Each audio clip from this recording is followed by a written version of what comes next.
I wasn't thinking my own thoughts anymore. And if you guys know me, if you guys know my channel, you guys know I love tech. I mean, I've had almost every latest and greatest flagship phone. Every time a new one comes out, I have it and I review it. Like, my desk is full of the latest and greatest, the best of the best money can buy. But lately, the tech I use has started to feel like a cage. You know, between all the global conflict, the endless doom scrolling, the white noise, the endless AI generated slop in my feed, and the algorithms that are just engineered to keep me up till 3 a.m., I felt like my brain was a passenger in my own head. And I was just shocked, like, I'm only seeing what the engineers want me to see, not what I want to see, not what I want to think. So, I needed to break this addiction. And what I did was, I took my phone and put it in the trash. Gone. And then I went back 15 years to this BlackBerry. So no more For You pages, no more ChatGPT or AI just being shoved down my throat. There's no other device. It was just me and this. And this was a weird place to be in.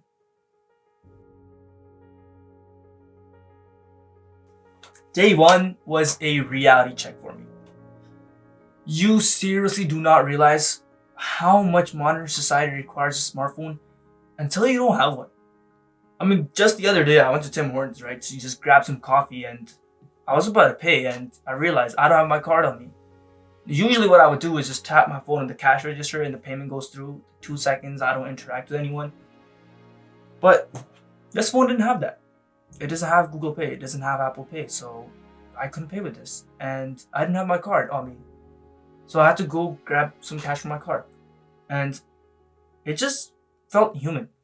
I felt like I had a human moment where I looked at the cashier, I pulled out this phone, and I just had a nice laugh, right? Like, the cashier was just looking at me like, what is going on? What is that thing? And I was just there like, yeah, this is me, right? It felt weird. It felt human. It felt like I had a connection with something. But then, it came to navigation. Another pretty big hurdle with this phone, right? I mean, look, I'm Gen Z. Some of you guys watching are probably Gen Z, right? And a lot of us nowadays, maybe if you're not in Gen Z, use the smartphone to navigate all your roads. Like, you plug it in your car or you just pull up the map on your car and you just put the address in and go where you need to go. I didn't have that, right? Like, this phone has Wi-Fi, sure, but the things and services are just so outdated, none of them work anymore. So, for me, I had to go to my laptop, see which roads to take, to where to go, and I had to like get that in my head, like, yeah, that's where I need to go. I couldn't just plug this into my car or just pull up a map on this thing. So yeah, navigation was certainly a pretty big challenge and kind of makes you realize like you're missing a lot in convenience.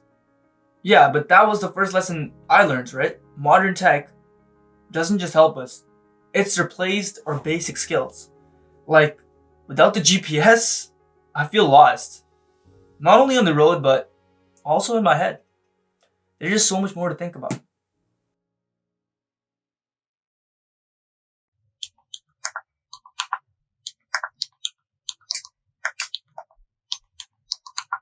Right along day 3 is where things got really dark, right?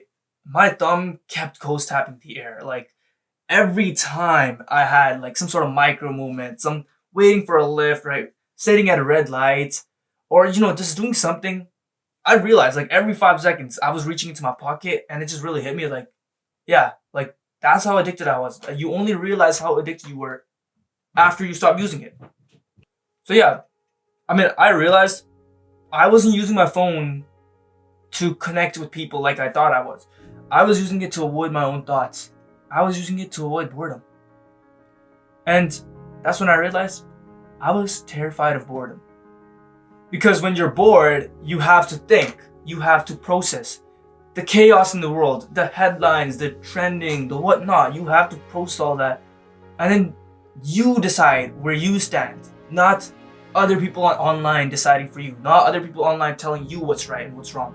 You really have to just use your own head and see what's going on, and be like, yeah, that's what I think is right.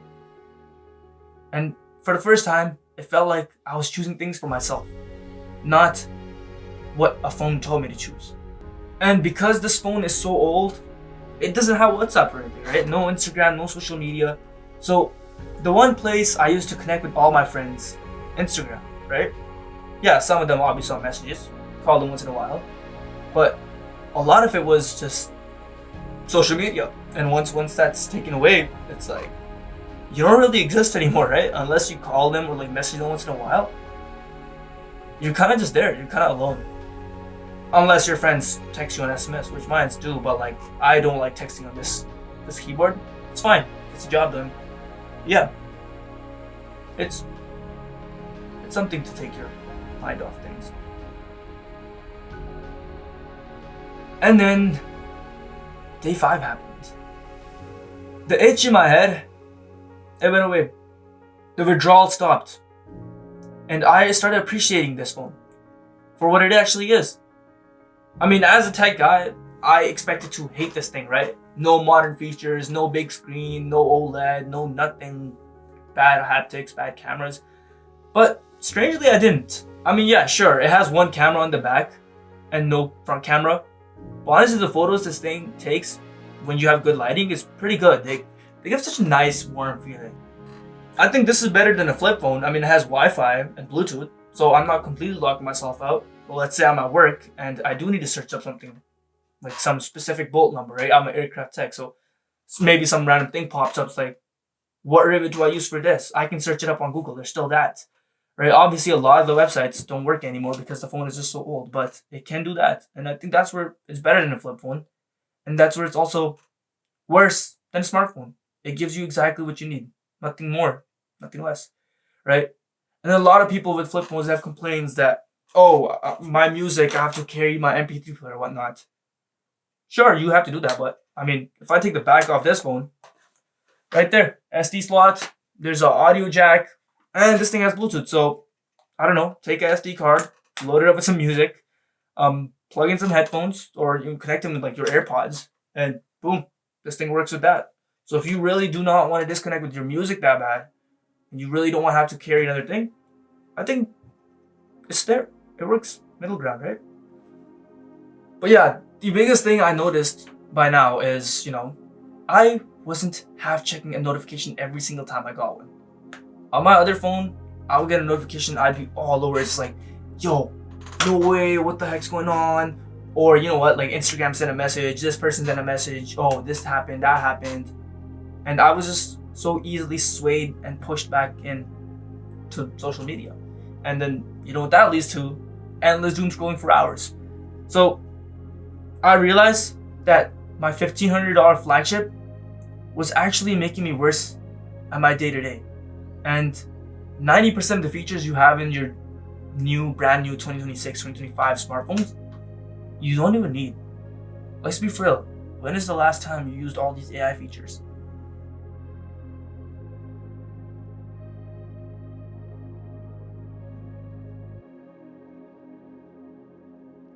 So after using it for 7 days, like, did I find peace?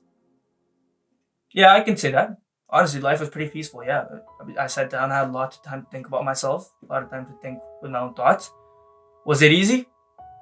No. Trust me, it was the least thing from easy. Like, the itch to just grab my phone and just start scrolling on social media, or just to check my messages, or just to feel like I'm a part of social media, I'm a part of something, I'm a part of society. It was just so strong. But after a few days, I mean, that was gone. This phone, just what it's good at, right? I mean, it's a phone. So when I make a call from it, it's really good at making a call. Like, it sounds good. You really wouldn't be able to distinguish between this phone and a new phone if I were to call you. And yeah, you don't need the 200 megapixel cameras you have today. You don't need all that kind of stuff. But there are some things that I still need that this type of phone just can't offer.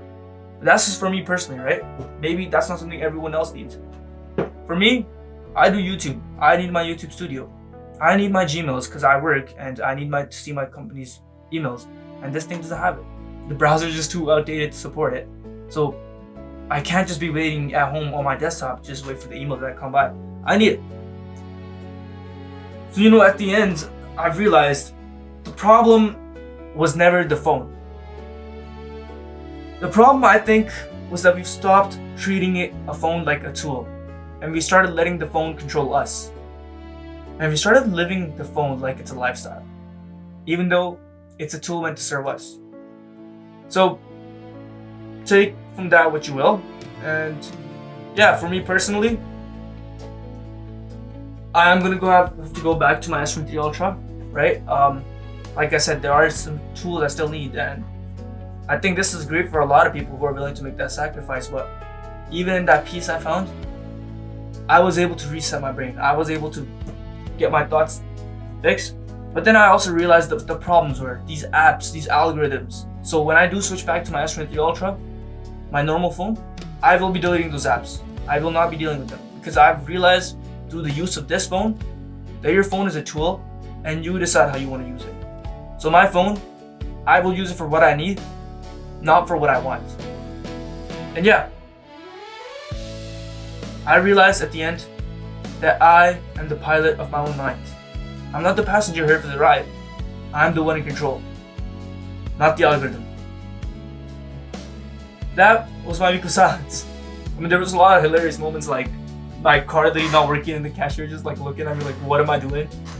It was frustrating too, right? Like just not being able to do my daily average stuff. And that's exactly what my brain needed. Just remembering the ability to think. I mean, if you're feeling burnt out, if you're tired of the noise, let me know in the comments, right? And yeah, that's all I have for my review, and not really a review, that's all I have for my experience with this thing for 7 days. And let me know if you want to see more of these experiments. I do find good in this, and I will catch you guys in the next one. Peace.